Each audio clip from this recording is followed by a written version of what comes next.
Halo, selamat datang di channel Blindside. Sebelum saya mulai, saya mau ngucapin terima kasih terlebih dahulu untuk para penonton yang sudah menonton video ini dan video-video saya yang lain. Dan untuk para subscriber, saya ucapkan terima kasih sudah mendukung channel ini sampai sejauh ini. Semoga kalian selalu diberikan kesehatan dan kelancaran urusan. Terima kasih juga untuk kritik dan sarannya, karena semua itu berharga untuk kemajuan channel ini. Hari ini kita akan membawakan cerita tentang Susan Newell yang merupakan wanita terakhir di Skotlandia yang menghadapi hukuman mati. Bagaimana itu bisa terjadi? Apa kejahatan yang membuatnya dihukum mati? Langsung saja simak cerita lengkapnya. Bagian 1, latar belakang. Susan McAllister lahir pada tahun 1893 di Oban, Skotlandia yang terletak sekitar 130 km sebelah barat laut dari Glasgow. Susan memiliki 13 saudara kandung. Ia dilahirkan dalam keluarga yang susah. Pada usia 17 tahun, ia pindah ke Glasgow untuk mencari kehidupan yang lebih baik. Dia akhirnya bekerja dengan gaji rendah selama beberapa waktu, sampai suatu hari dia bertemu dengan John MacLeod yang berusia 24 tahun. John merupakan seorang pria yang juga memiliki nasib yang sama dengannya. Mereka berdua saling jatuh cinta dan memutuskan untuk menikah. Namun, tak lama kemudian, John memutuskan untuk bergabung dalam Perang Dunia I pada tahun 1914. Dia dikirim ke luar negeri meninggalkan Susan dalam keadaan hamil dan sendirian. Hanya beberapa minggu kemudian, Susan harus mendapat kabar yang menyakitkan bahwa suaminya, John MacLeod, telah terbunuh di Perancis. Pada tahun 1922, saat berusia 30 tahun, Susan menikah lagi dengan John Newell, seorang mantan prajurit yang bekerja sebagai pekerja pipa. Ketiganya tinggal di sebuah kamar sewaan di Newland Street, Coatbridge, sekitar 8 mil dari Glasgow. Suami keduanya ini memiliki kepribadian yang buruk. Dia adalah seorang peminum dan senang menggoda wanita. Pernikahan mereka kemudian menghadapi tekanan yang berat ketika Newell di PHK dan membuat keluarga mereka berjuang keras secara finansial selama lebih dari 6 bulan. Selain dari persoalan finansial, pasangan ini juga memiliki hubungan yang penuh gejolak yang seringkali berujung pada kekerasan di kedua belah pihak. Dalam satu pertengkaran sengit pada tahun 1923, Susan menyerang suaminya. Ini bukan pertama kalinya, dan serangan itu membuat wajahnya berdarah dan memar. Lalu dia melaporkan penyerangan tersebut ke kantor polisi setempat. Namun, karena kurangnya bukti dan mungkin keengganan untuk terlibat dalam apa yang dianggap sebagai perselisihan rumah tangga, polisi bahkan tidak berbicara dengan Susan tentang tuduhan tersebut. Setelah kejadian ini, John Newell mengemasi barang-barangnya dan meninggalkan istri dan anak tirinya. Bahkan setelah cobaan itu, Susan masih mendapat cobaan lagi ketika sang pemilik rumah mengusirnya karena merasa bahwa Susan memiliki perilaku yang tidak baik. Hal itu ditunjukkan dari pertengkarannya dengan suaminya ketika masih tinggal bersama.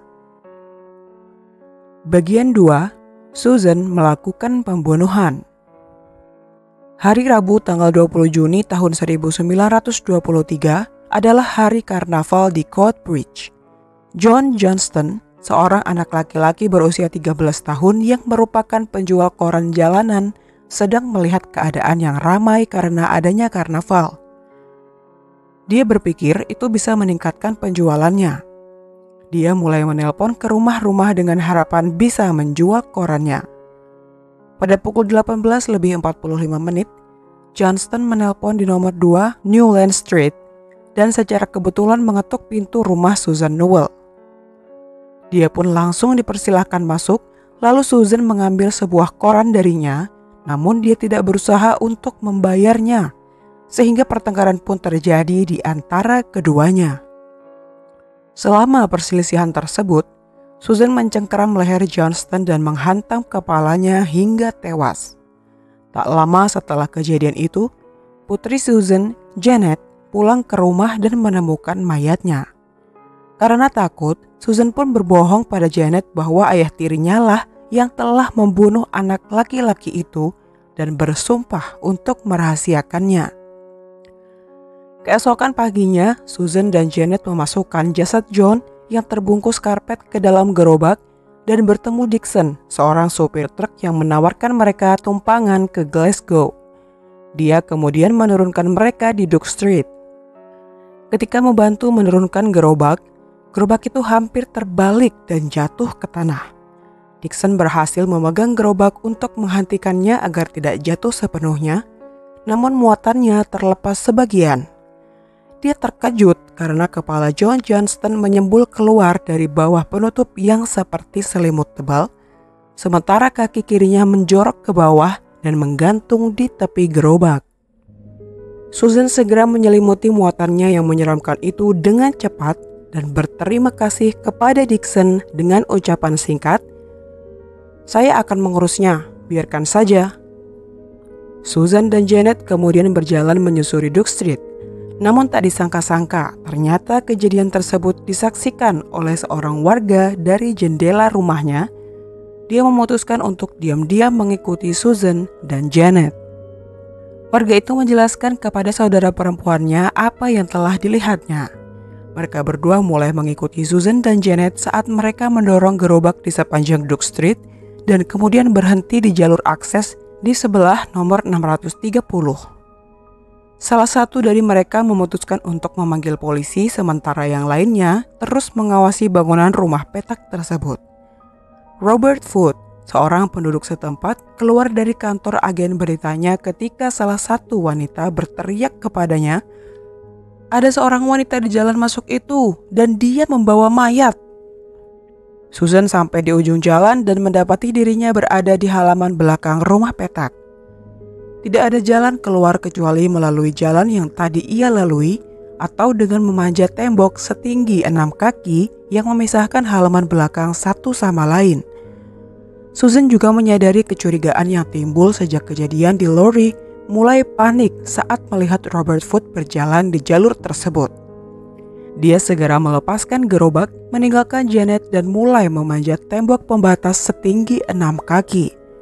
Namun, seorang petugas polisi yang sedang lewat, Constable Thomas McGannett, telah diberitahu dan muncul di lapangan belakang saat Susan sudah setengah jalan melewati tembok. Dia berhasil menangkap Susan Newell, menariknya dari tembok dan menahannya. Bagian 3. Alibi Susan. Dalam interogasi polisi, Susan sudah menyiapkan sebuah cerita. Dia mengklaim bahwa suaminya, John Newell lah yang membunuh anak laki-laki itu dan memaksa dia dan putrinya untuk membuang mayatnya.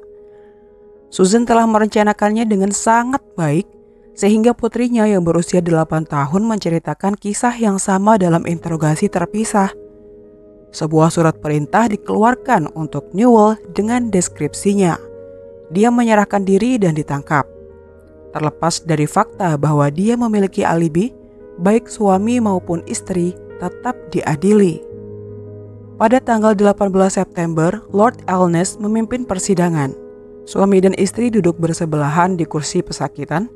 Pada hari pertama, Newell mampu memberikan beberapa saksi yang membuktikan bahwa dia tidak berada di rumah pada saat pembunuhan terjadi. Lord Elnes langsung membebaskannya dengan menyatakan bahwa ia tidak seharusnya diadili sejak awal.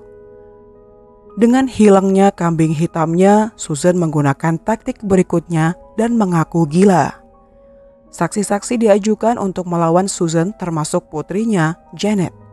Janet menarik kembali kesaksian awalnya dan sekarang mengatakan bahwa ketika dia pulang ke rumah, anak laki-laki itu sudah mati di sofa.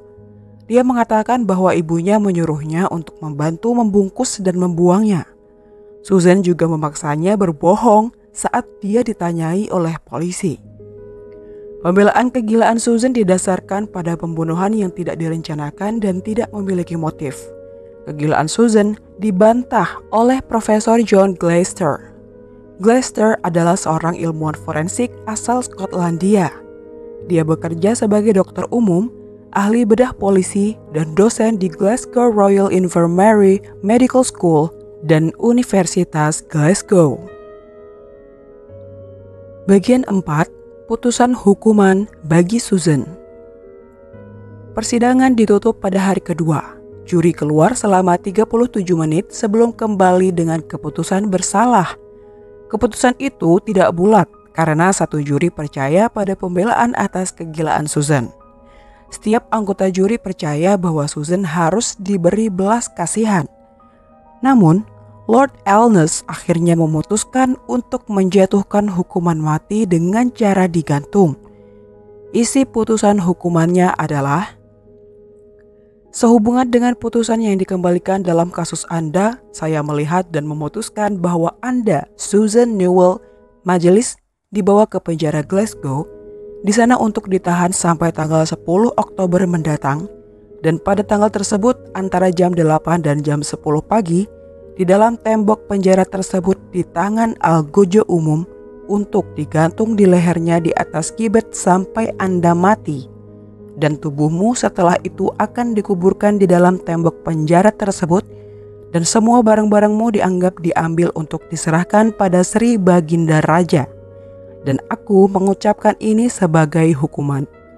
Tertanda Tuhan Yang Maha Kuasa. Setelah itu, petisi dibuat untuk meminta agar hukuman Susan diringankan menjadi hukuman penjara seumur hidup karena dia adalah seorang wanita dan suaminya telah meninggalkannya sehari sebelumnya. Sayangnya, 10 bulan sebelumnya, seorang perempuan bernama Edith Thompson juga telah dihukum gantung di Inggris atas pembunuhan suaminya yang dianggap sebagai kejahatan yang tidak terlalu berat. Sekretaris Negara Skotlandia kemudian memutuskan bahwa putusan itu tidak dapat dirubah dan eksekusinya ditetapkan pada tanggal 10 Oktober tahun 1923. Susan Newell akan digantung oleh algojo John Ellis yang juga mengeksekusi Edith Thompson. Ellis memutuskan untuk menggunakan sabuk kulit yang telah dibuatnya untuk Edith Thompson yang memiliki tali tambahan untuk melingkari paha. Hal ini diperlukan karena seiring dengan semakin pendeknya rok selama bertahun-tahun, dikhawatirkan rok tersebut akan mengembang saat tahanan jatuh. Di tiang gantungan, Susan mengizinkan Baxter untuk mengikat kaki dan pahanya tanpa protes. Dia bisa membebaskan tangannya dari tali pergelangan tangan yang longgar pada sabuk tubuh. Susan dengan penuh ketenangan menarik tudung putih dan berkata kepada Ellis, "Jangan letakkan benda itu di atasku." Daripada mengambil resiko untuk melakukan sesuatu yang lebih berbahaya, Ellis memutuskan untuk melanjutkannya. Jeratnya sudah terpasang di tempatnya, jadi dia hanya menarik tuasnya. Dia melewati jebakan itu dengan wajahnya yang terlihat jelas oleh sejumlah kecil petugas yang hadir. Susan Newell menjadi wanita terakhir yang digantung di Skotlandia. Dia dikatakan sebagai orang yang paling tenang di ruang eksekusi yang menerima nasibnya dengan keberanian dan martabat. Namun, dia tidak pernah mengakui kejahatannya. Begitulah akhir dari kisah Susan Newell. Terima kasih sudah menonton.